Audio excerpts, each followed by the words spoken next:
New trustees report should raise alarm bells, says my man here, John Branton Smith, who's a economist with the Heartland Institute. Big fan of the Heartland Institute when it comes to climate change paranoia, but I'm not. I don't.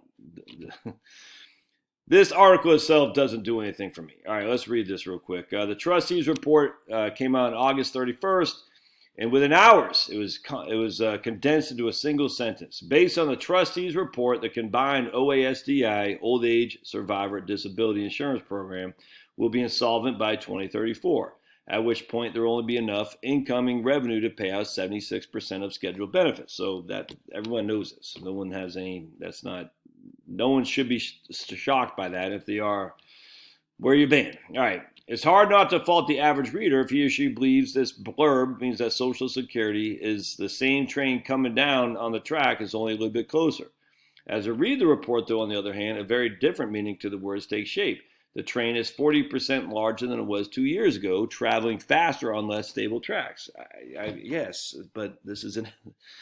The latest report, the shortfall grew by 18%, from 16.8 trillion to 19.8 trillion.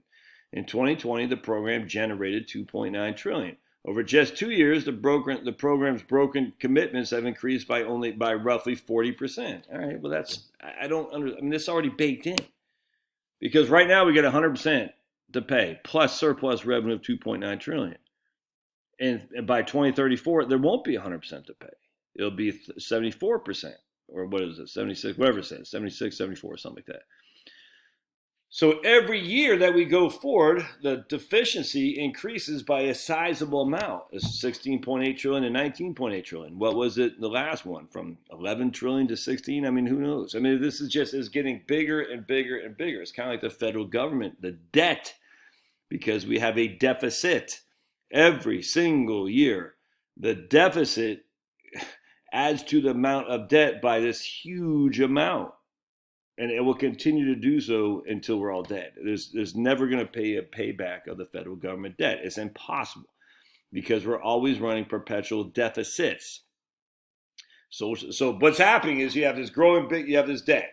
Every year we're adding to the debt, and it's just getting bigger and bigger and bigger and bigger. And what that simply means is you could say, oh my goodness, the problem is getting even more compounded. Yes, that's 100% right. Social Security has this unfunded liability and is growing each and every year as the liabilities increase. Oops, I got something in the back of my neck here. So one second, just get on my nerve. There we go. As the liabilities increase, right? But those liabilities are already baked into the insolvency from 2034. This is nothing new.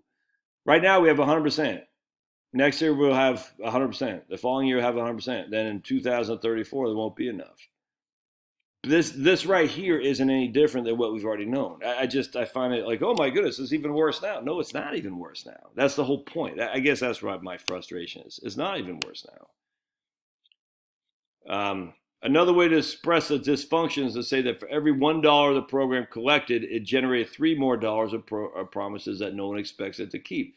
Yeah, I mean, but again, everyone, it's like nitpicking. We know this. Everybody knows it.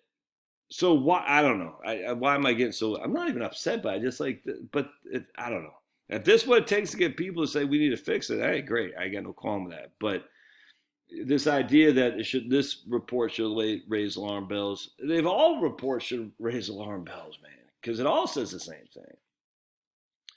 Let's see. Believe it or not, the latest report says the wage base grew in 2020. So the cost of COVID-19, the program and payroll tax over the course of 2020 was $35 billion.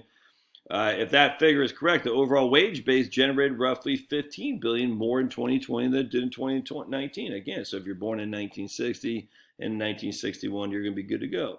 While that may not sound exciting, it's pretty big news because it means the average wages rose. Yep, exactly. The final number means that the workers in total, by and large, did as well in 2020 as they did in 2019, when the national unemployment rate hit the low not seen in 50 years.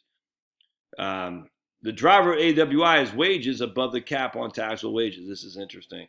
While these workers account for 6% of the wage index, their earnings make up 30%.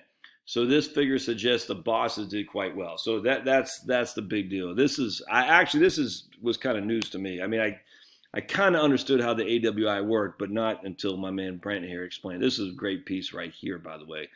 So while the lower workers were just destitute, not working, getting unemployment, the whole thing, the people making above the wage index cap, what 140 roughly, did quite well. And because those wages account for 30% of the AWI, they basically their wages actually pulled the lower income earners up, so the AWI actually grew positive. I hope that makes sense. This is a big. I kind of knew that, but the way he explained it, maybe it understood it to me a lot better than before. Let me just show you what I'm talking about.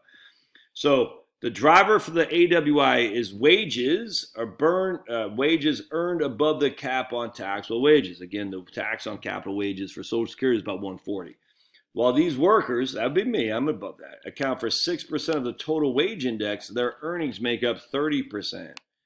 So the fact that we had an increase in AWI, even if a lot of people had a decrease in salary, the facts are these group of people, these account for 30%, their wages went so high up to account for the other 70% who were flat and even negative.